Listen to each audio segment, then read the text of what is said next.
Hey guys, it's Amanda. I'm back with another bedtime story. And I know in the last, few weeks, I've been reading from the Grimm's Complete Fairy Tales. And I've had so many comments saying that you guys have really been enjoying it. But there's one story in particular that you guys have asked for, and that is Hansel and Gretel. So that's what I'm going to read today. So remember, just grab your hot drink, a nice warm, snuggly blanket, and let's dive into this new story. Because I've heard it's much creepier than the version that I'm used to.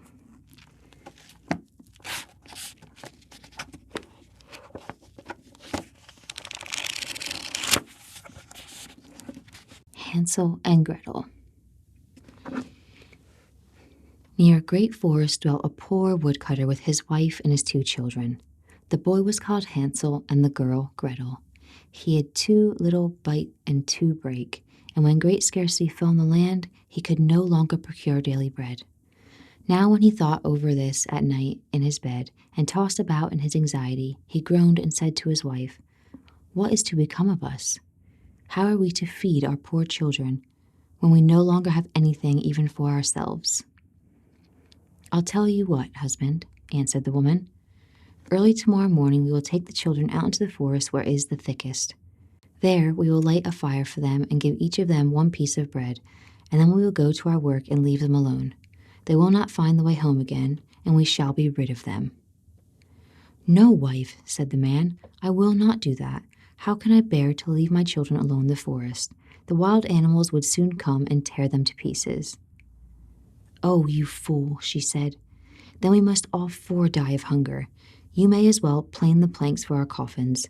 And she left him no peace until he consented. "But I feel very sorry for the poor children all the same," said the man. The 2 children had also not been able to sleep for hunger, and had heard what their stepmother had said to their father. Gretel wept bitter tears and said to Hansel, "Now all is over for us." "Hush, Gretel," said Hansel. "Do not distress yourself. I will soon find a way to help us." And when the old folks had fallen asleep, he got up, put on his little coat, opened the door below, and crept outside. The moon shone brightly, and the white pebbles which lay in front of the house glittered like real silver pennies. Hansel stooped and put as many of them in the little pocket of his coat as he possibly could get in. Then he went back and said to Gretel, "Be comforted, little sister, and sleep in peace. God will not forsake us." And he lay down again in his bed. When day dawned, but before the sun had risen, the woman came and awoke the 2 children, saying, "Get up, you sluggards. We are going into the forest to fetch wood." She gave each a little piece of bread and said, "There is something for your dinner, but do not eat it up before then, for you will get nothing else." Gretel took the bread under her apron, as Hansel had the stones in his pocket.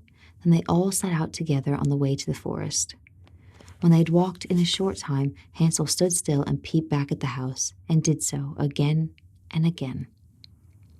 His father said, "Hansel, what are you looking at there, and staying behind for?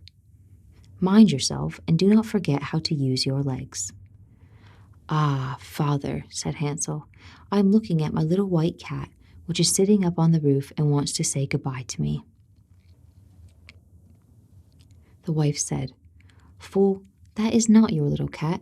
That is the morning sun, which is shining on the chimneys."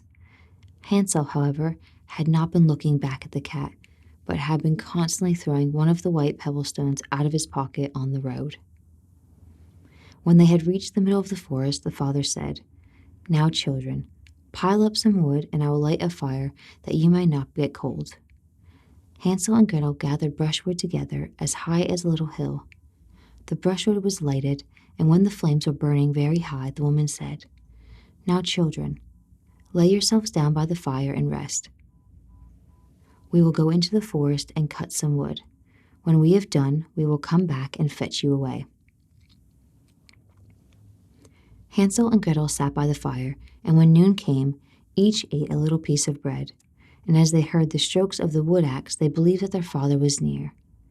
It was not, however, the axe. It was a branch which he had fastened to a withered tree which the wind was blowing backwards and forwards. And as they had been sitting such a long time, their eyes shut with fatigue, and they fell fast asleep. When at last they awoke, it was already dark night. Gretel began to cry and said, "How are we going to get out of the forest now?"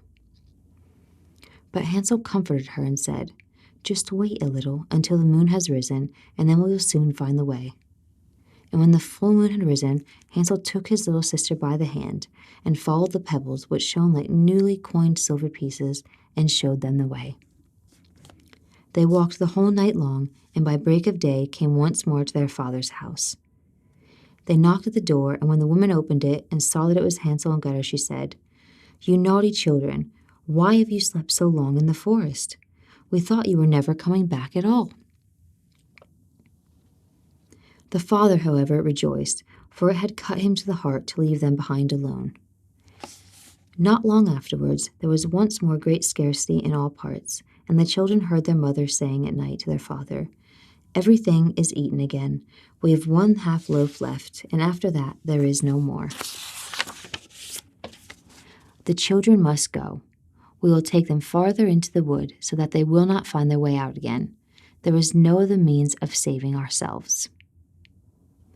The man's heart was heavy, and he thought, "It would be better for you to share the last mouthful with your children." The woman, however, would listen to nothing that he had to say, but scolded and reproached him. He who says A must say B. Likewise, and as he had yielded the first time, he had to do so a second time also. The children were, however, still awake and had heard the conversation. When the old folks were asleep, Hansel again got up and wanted to go out and pick up pebbles as he had done before. But the woman had locked the door, and Hansel could not get out. Nevertheless, he comforted his little sister and said, "Do not cry, Gretel. Go to sleep quietly. The good God will help us." Early in the morning came the woman and took the children out of their beds. Their bit of bread was given to them, but it was still smaller than the time before. On the way into the forest, Hansel crumbled his in his pocket and often stood still and threw a morsel on the ground. "Hansel, why do you stop and look round?" said the father. "Go on." "I'm looking back at my little pigeon which is sitting on the roof and wants to say goodbye to me," answered Hansel. "Simpleton," said the woman, "that is not your little pigeon, that is the morning sun that is shining on the chimney." Hansel, however, little by little, threw all the crumbs on the path. The woman led the children still deeper into the forest, where they had never in their lives been before. Then a great fire was again made, and the mother said, "Just sit there, you children, and when you are tired you may sleep a little. We are going into the forest to cut wood, and in the evening when we are done, we will come and fetch you away." When it was noon, Gretel shared her piece of bread with Hansel, who had scattered his by the way. Then they fell asleep, and evening came and went, but no one came to the poor children. They did not wake until it was dark night, and Hansel comforted his little sister and said, "Just wait, Gretel, until the moon rises, and then we shall see the crumbs of bread which have strewn about. They will show us our way home again." When the moon came, they set out, but they found no crumbs, for the many thousands of birds which fly about in the woods and fields had picked them all up. Hansel said to Gretel, "We shall soon find the way." But they did not find it. They walked the whole night, and all the next day too, from morning till evening. But they did not get out of the forest, and were very hungry, for they had nothing to eat but 2 or 3 berries, which grew on the ground. And as they were so weary that their legs would carry them no longer, they lay down beneath a tree and fell asleep. It was now 3 mornings since they had left their father's house.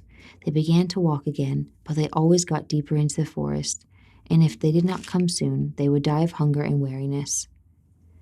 When it was midday, they saw a beautiful snow-white bird sitting on a bough, which sang so delightfully that they stood still and listened to it. And when it had finished its song, it spread its wings and flew away before them, and they followed it until they reached a little house, on the roof of which it alighted. And when they came quite up to the house, they saw that it was built of bread covered with cakes, but that the windows were of clear sugar. "We will set to work on that," said Hansel, "and have a good meal. I will eat a bit of roof, and you, Gretel, can eat some of the window. It will taste sweet." Hansel reached up above and broke off a little of the roof to see how it tasted, and Gretel leaned against the window and nibbled at the panes.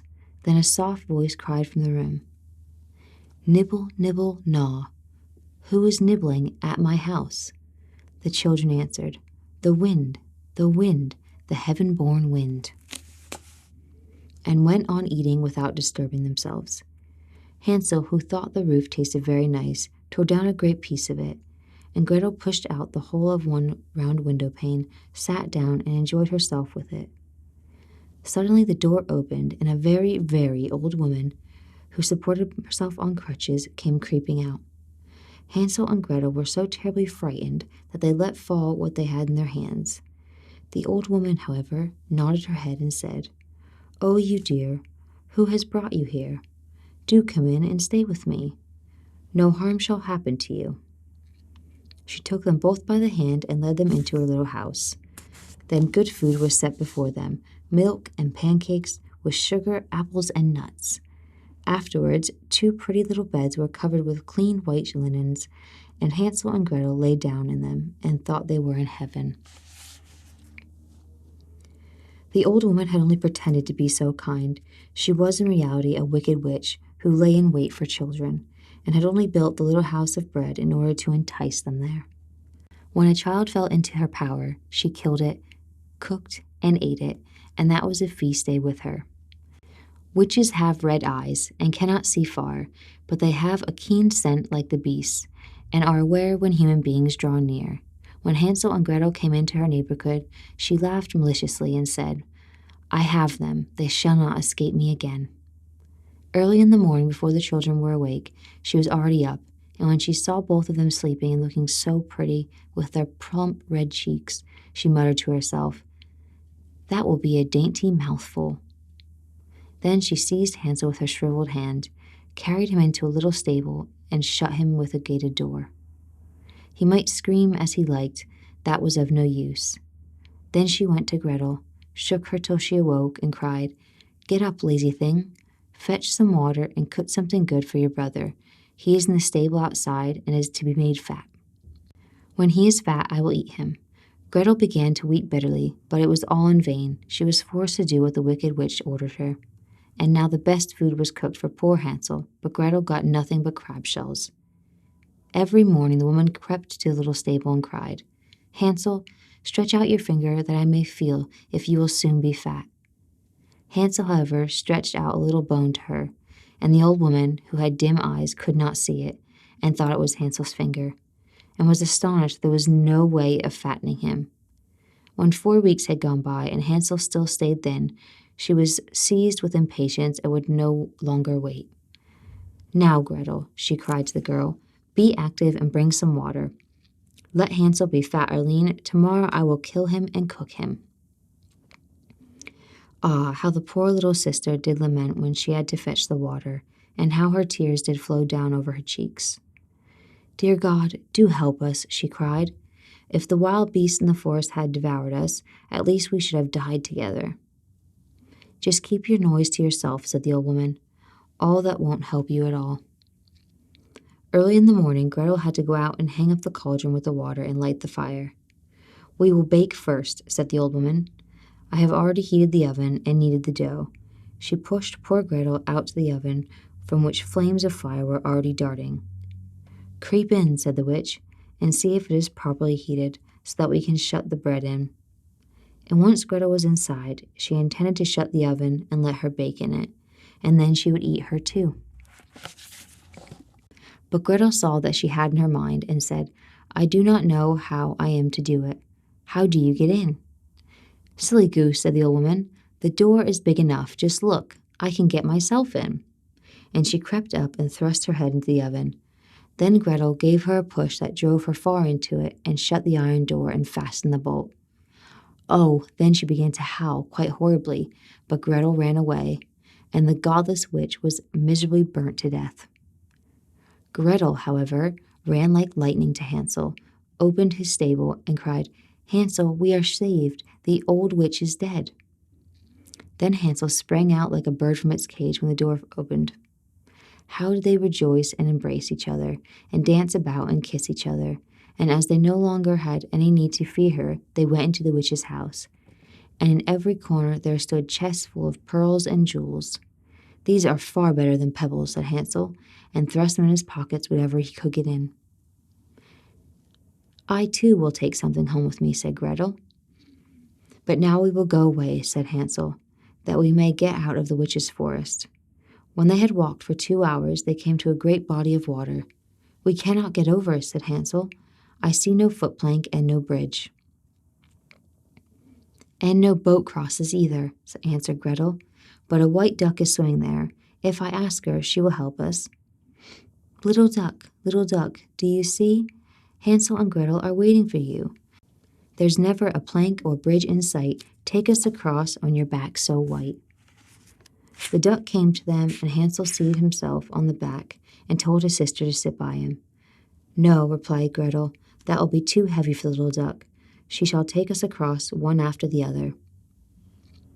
The good little duck did so, and when they were safely across and had walked for a short time, the forest seemed to be more and more familiar to them, and at length they saw from afar their father's house. Then they began to run, rushed into the parlor, and threw themselves into their father's arms. The man had not known one happy hour since he had left his children in the forest. The woman, however, was dead. Gretel emptied her pinafore until pearls and precious stones ran about the room, and Hansel threw one handful after another out of his pocket to add to them. Then all anxiety was at an end, and they lived together in perfect happiness. My tale is done. See the mouse run? Whoever catches it may make himself a big fur cap out of it. It was definitely different to the one that I heard growing up. Much darker, like all of the stories that we've read so far in this book. But that's where I'm going to stop tonight. I hope you enjoyed the story and you're feeling nice and relaxed. Remember to leave any recommendations you have in the comments and subscribe if you'd like to hear more. But I hope you guys have a great night's sleep, and I'll see you soon. Good night.